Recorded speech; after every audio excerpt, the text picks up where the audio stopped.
And welcome to the finals of the Southeast Asia Legends number 11, hosted by ESL and casted by myself, Spell Ruler.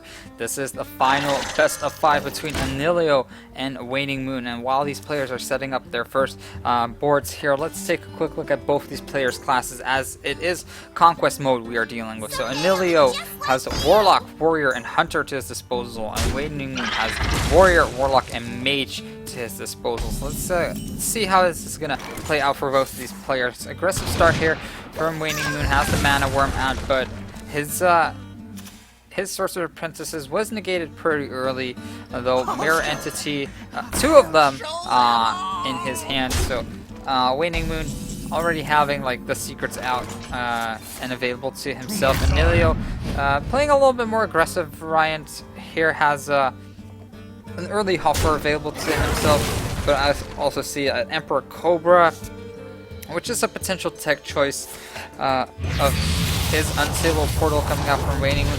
Force Tank Max Divine Shield 7/7 for only 5 mana, so that Emperor Cobra is definitely going to help out later. Anillio with a Kazan Mystic as well for stealing away a secret. So Anillio with a pretty good deck choice against WaningMoon's Mage here. Doesn't really have too many minions he can play still, but doesn't really matter too much. Animal Companion will bring out another Huffer. Is going to attack straight into that one, forcing WaningMoon to attack it with his own Mad Scientist. Is going to trigger Anillio's secret, which is the Snake Trap. So triple snakes appearing for WaningMoon, and I'm not too sure if he wants to play a Force Tank Max at this point, but it seems like it is going to come out for him now. Anillio has to pick between the Kazan Mystic or the Emperor's Cobra, but Kazan Mystic is going to take over that counter spell whenever your opponent casts a spell, counter it. So now WaningMoon can't really play a whole bunch of spells there, so he has to play that Mirror Image first to ensure it gets counterspelled, or he can play one of his Mirror Entities.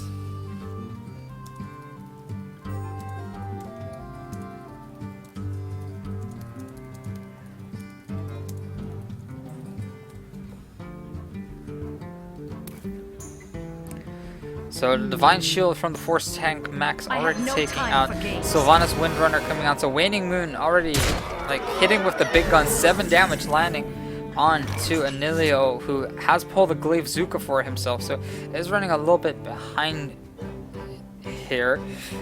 So now the question is, how is Anillio going to play this out? Because he's facing off against the Force Tank Max and a Sylvanas Windrunner. Like, unless he's just going straight for face over and over and over again, I don't see really a solid way of him winning this one. Pilot Shredder coming across as well, and it looks like Anillio is just gonna go straight ahead and attack for face. This is just a race to face, pretty much. And WaningMoon knows what spell Anillio has stockpiled up there. So let's take a quick look at how much damage Anillio can do the next turn. So 10 damage in total, plus 2 from the Glaive Zuka, plus 2 from the Steady Shot. So that's about 14. Not enough to kill WaningMoon off just yet. So it looks like it is going to be pretty much a race to face here.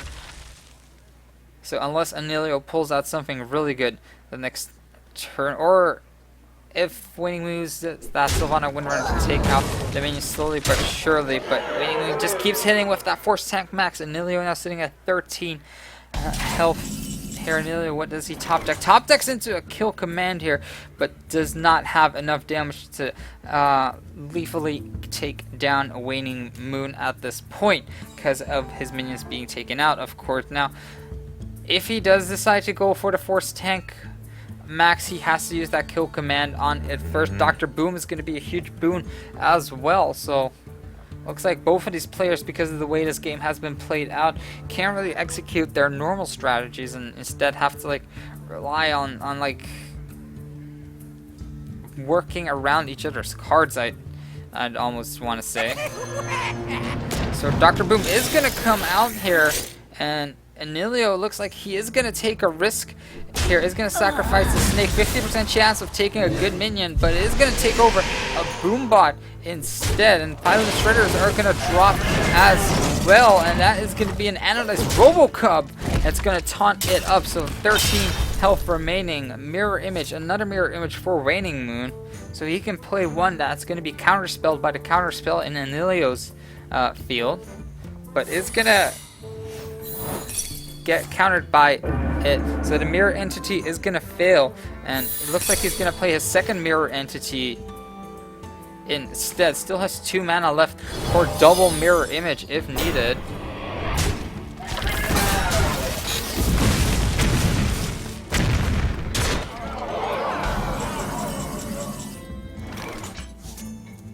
Well fought. And Anillio conceding, knowing he can't win this one. WaningMoon now 1-0 up in this best of 5.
Gul'dan versus Garrosh. Victory or death! Your soul shall be mine!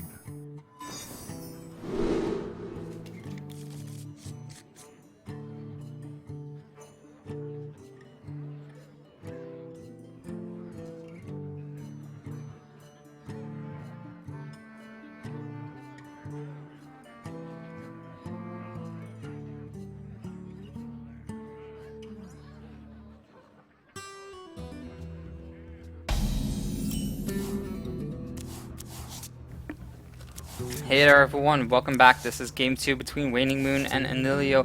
WaningMoon being 1-0 up in this best of 5 series. Looks like WaningMoon is playing the more fun version of the warrior deck. I always enjoy seeing that one. Anillio playing a fairly standard version of the warlock. As I can tell so far, I expect the rest of his deck to be filled with giants and the likes. Unstable Ghoul coming out for turn 1 play for WaningMoon. I don't think Anillio is going to dark bomb that anytime soon, so it's just going to go ahead and collect health here and collect health, use it to pay for drawing cards, to use his anti-heal bots to heal up as much as possible as well. And Anillio not really drawing into the cards he needs, so just decides to play a 4/9 Twilight Drake. Is there any way for WaningMoon to directly take care of that one? Well, yes, there is. He can use the execute for that one. Does already have 2 in his hand. Has to sacrifice his unstable ghoul to do so, though.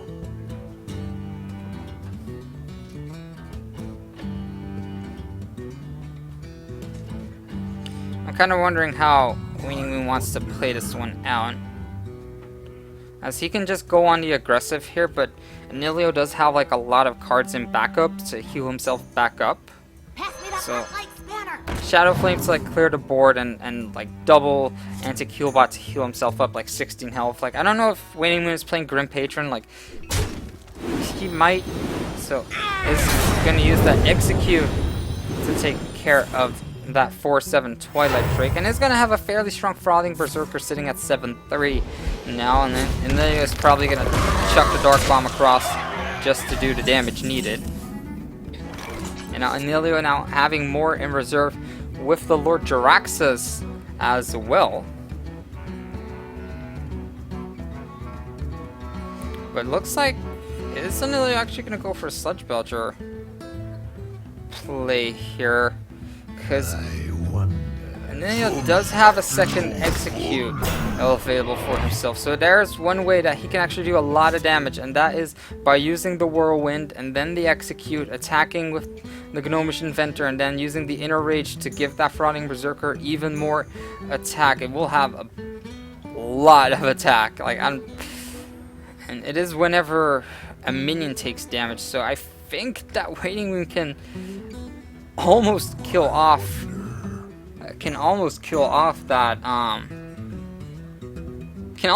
Anillio, because let's take a quick look. So he does have whirlwind, that will increase it by 6, so that's 13. I actually do think that WaningMoon had a potential for, well, it didn't have potential for lethal here, as it did, it's only 1 attack per damage there, so if it was 2 attack, it would be a little bit more, but 13-2 isn't bad at all, and hitting hard in the early game. Anillio is only going to have 5 health remaining, and is he actually going to attack with it? Yes, he is going to give it a little bit of a buff as well, so 16-1, leaving Anillio at only 2 hit points. And he has to do something here. Mortal Coil to draw it to a card, and 5 health remaining, or 5 mana remaining, has to do something. Goes for the Molten Giant, Ancient Watcher, Sun Fury Protector play here. Shields up. So now how is WaningMoon gonna play this one out? Well, looks like Battle Rage is definitely going to be a plus here, just to draw some extra cards, so only needs to hit for 2 more damage. Is he going to get anything useful out of that one? Acolyte of Pain, and another Death Bite, so it's useful to some degree. So I feel that how WaningMoon should play this one out is attack the Ancient Watcher with the Gnomish Inventor, and then attack with the Death Bite to trigger the Death Rattle effect, clear out the board with the Execute, and get to draw another card with the Acolyte of Pain, which will give him the Inner Rage. So if that Acolyte of Pain actually keeps standing, then he can do a lot with that one as well. Actually, will give an Inner Rage right now because he's desperate to draw cards. Warsong Commander, and those will actually stack, I don't think they will stack with each other, but the one Warsong Commander will give the buff to the other Warsong Commander, and WaningMoon is like itching over his cards, saying like, I want to finish this off as fast as possible. I want to finish this now. I only need 8 more damage. Can't inflict it just yet. Gets another card from his deck, and there it is, the Grim Patron. He can't play it just yet, but will it really matter? WaningMoon equipping his weapon, attacks 4 to 4 damage, wants to finish it up as fast as possible. Anillio has another anti-Healbot available, but next turn the swarm of Grim Patrons is gonna come in very, very soon. And WaningMoon, no way to trigger it just yet, and Anillio, he can restore himself back to 12 hit points, but is it gonna be enough? WaningMoon decides to armor up instead of using that Warsong Commander as like a bait. Ironbeak Owl coming in, but it's a little too late. Is gonna use that anti-Healbot to heal himself up back to 12, but can Anillio do enough damage, and can WaningMoon finish him off next turn? That is indeed the question. Has the Grim Patron, has the Warsong Commander,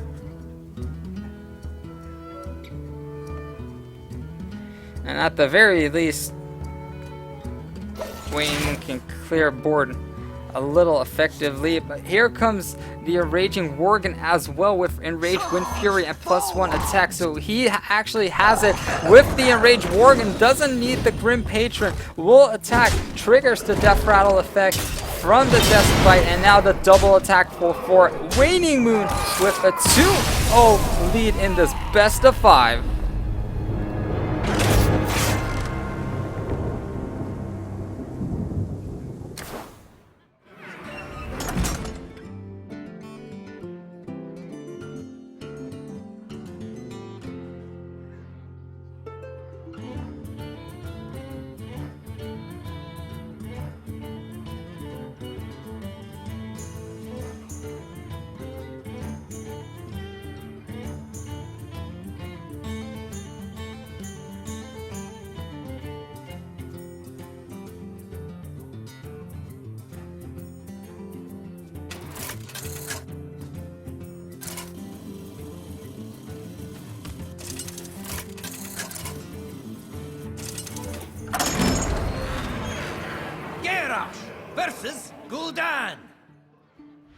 soul shall be mine! Victory or death! Hey there everyone, welcome back. This is game 3 between WaningMoon and Anillio. WaningMoon picking Warlock for his last class, as this is Conquest mode. So roles have been reversed, as it was Anillio who played Warlock and WaningMoon who played Warrior. So turn 1 play pretty decent for WaningMoon. Gonna go ahead and bring out that Knife Juggler. And Anillio can't really respond to that one, so, well, unless he armors up and shield slams, so it has expended quite a few cards to get rid of that one, but at least getting rid of the Knife Juggler, making sure that you don't take too much damage. It's quite the hard blow. It's quite the hard blow to the Warlock, but WaningMoon just bring out the Imp Gang boss, which he had hoped would be alongside that. Knife Juggler now. Anillio top decking against an Iron Beak Owl, which can prove useful if he really wants to silence that one, but instead is gonna do his second Shield Slam here. So no Shield Slams left for Anillio. And WaningMoon to start to draw cards for his advantage here. Void Caller can bring out the second Void Caller in his hand, but WaningMoon needs a decent demon to actually combo off of that one. Anillio probably gonna bring out the Armor Smith and the Iron Beak Owl in tandem to silence that Void Caller, which doesn't really matter for WaningMoon right now, who draws into a Power Overwhelming.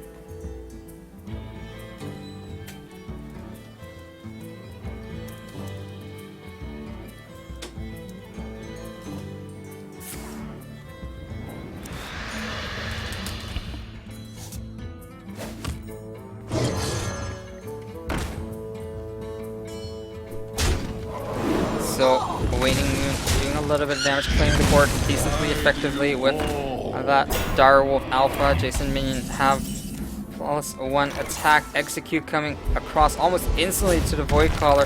Anillio just losing so much cards to try to clear away the board of WaningMoon. And this is pretty much how WaningMoon has played every single game. Like, the most notable games of WaningMoon have been where he just has so much card advantage over his opponent. He doesn't even probably care about that, about an Acolyte of Pain that's standing there. He needs to find a way to get rid of it. Probably next turn is gonna Nerubian Egg it off, and now just wants to inflict damage to Anillio as much as possible, who draws into an Alexstrasza, so has like a small way to get back into this one. Draws into a Fiery War. Actually, he's gonna suffer a little bit more damage from that one, but so far WaningMoon is looking good in this game. Armors up. Did not play the Armor Smith before that. Wants to save it up as much as possible. I'm not too sure why he did not play that Armor Smith sooner, unless he drew pretty late into it. Mulganus, the demon that WaningMoon was looking for, still has 4 mana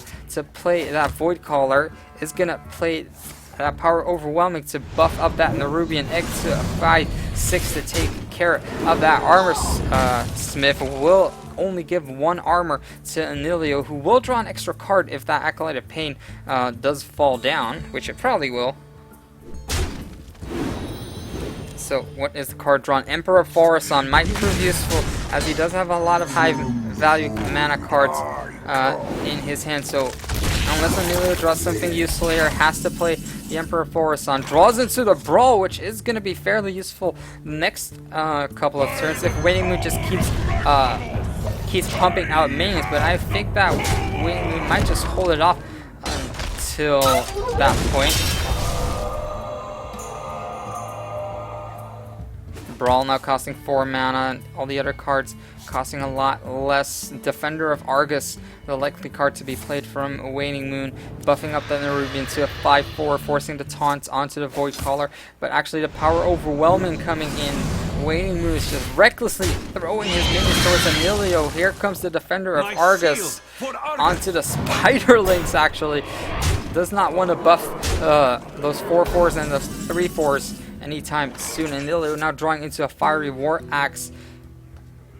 Is he gonna play the Brawl? I feel like he's kind of forced to, but if he does and the Void Caller dies, that's gonna be a Mulganus joining the field. Voidcaller does die though, and the 2-2 spiraling remaining. Mulganus 9-7 joins the field, and Anillio is thinking, what have I done? What can I do right now? 5-7 Mulganus and a Lord Jaraxxus pulled as well, which he can play. Is he gonna play it?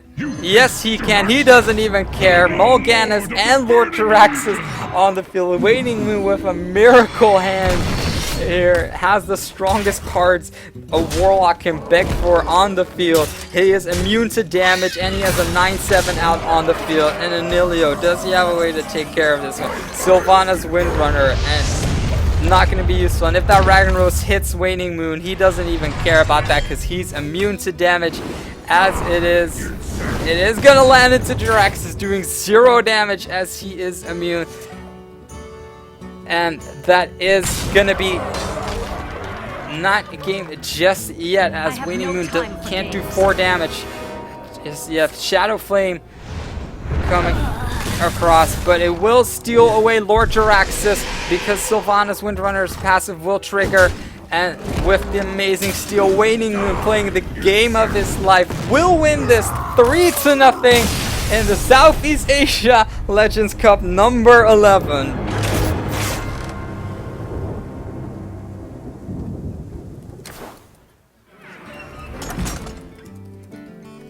Congratulations to